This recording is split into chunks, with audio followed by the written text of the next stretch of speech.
শবে বরাত উপলক্ষে কি রান্না করলাম সেটাই থাকবে আজকের ব্লগে। আসসালামু আলাইকুম, সবাই কেমন আছেন? আমিও ভালো আছি আলহামদুলিল্লাহ, আপনাদের দোয়া এবং আল্লাহর রহমতে। আমি শবে বরাতের জন্য কি রান্না করব সেগুলোই দেখাইতেছি। এখানে আমি আলু কেটে নিয়েছি, দুই ধরনের আলু আছে, সাদা আলু এবং লাল আলু। দেশিটার অনেক দাম, 10 দেরহাম, যে টাকা হলে বাংলাদেশে 1 মণ আলু কেনা যাবে আর কি এখনকার বাজারে।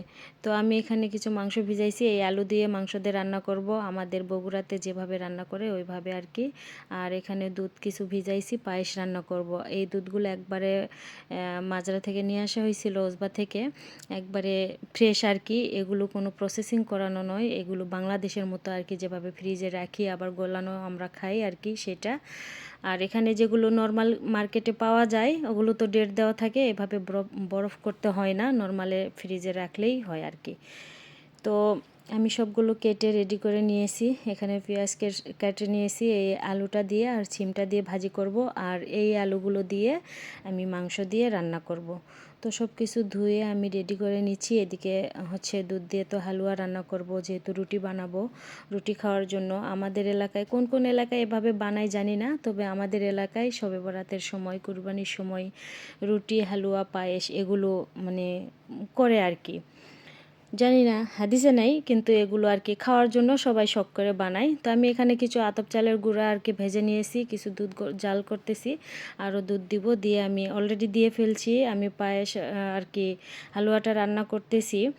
তো সম্পূর্ণ ভিডিওটা আর কি ক্লিপ নেওয়া হয় নাই ভিডিওর। তো এদিকে প্রায় আমার হালুয়াটা লাস্টের দিকে, মাংসটাও আমি কষায় নিয়েছি। আর একটা ফ্রাই প্যানে আমি আলু ভেজে নিব। আলু ভেজে নিয়ে সেখানে কষানো মাংসটা দিয়ে আমি একসাথে কষায় নিব। তো এদিকে আমি আলুটা কষায় নিচ্ছি, মাংসটাও হচ্ছে আমার কষানো হয়েছে, সরি আলুটা ভেজে নিচ্ছি, মাংসটাও কষানো হয়ে গেছে। এখন আমি আলুর সাথে দিয়ে কিছুক্ষণ আলু আর এই মাংসটা আমি কষায় নিব। এইটা যত সুন্দর কষানো হবে খেতে তত স্বাদ হবে। তো কষায় আমি গরম পানি দিয়ে ফুটায় নিব। গরম পানি দিয়ে আমি অলরেডি ফোটায় নিছি, অনেকক্ষণ ধরে এটা আমি জাল করব, যত জাল হবে তত টেস্ট হবে। তো এদিকে পায়েস আমার রান্না হয়ে গেছে। পায়েস আমি বাটি বাটি করছি, যাদেরকে দিব, যে পরিবারে যেরকম সদস্য সেরকম আমি বাটি করছি আর কি, এভাবে নিছি। নিয়ে আমি বাটি করে সব রেডি করে রাখছি। আমার তরকারিও রান্না হয়ে গেছে, এখন শুধু আমি রুটি বানাবো। রুটিটা হয়ে গেলেই আমি সবাইকে দিয়ে দিব, আমরাও খাবো। তো রুটির খামির এদিকে আমি করে নিয়েছি। তো এর মধ্যে হচ্ছে আসরের আজান দিয়েছে, নামাজ পড়ে তারপরে আমি রুটি বানাবো। এদিকে তরকারিটা আমার একবারে হয়ে গেছে আর কি, এরকম একটু ঝোল ঝোল রাখছি।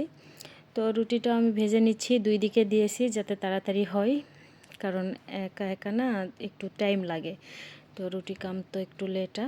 তো রুটিগুলো আমার সুন্দর হয়েছে, সবগুলো রুটি এত সুন্দর বলের মতো ফুলেছে, মাশাল্লাহ। তো আমার রুটি ভাজাও প্রায় শেষ, আমি সবাইকে এখন বাটি করে করে দিয়ে দিব। তো সবাই ভালো থাকবেন, আজকের মতো বিদায় নিচ্ছি। সবাই আমাদের জন্য দোয়া করবেন, আমরাও সবার জন্য দোয়া করব, আল্লাহ যেন সবারই মঙ্গল করে। আল্লাহ হাফেজ, আসসালামু আলাইকুম।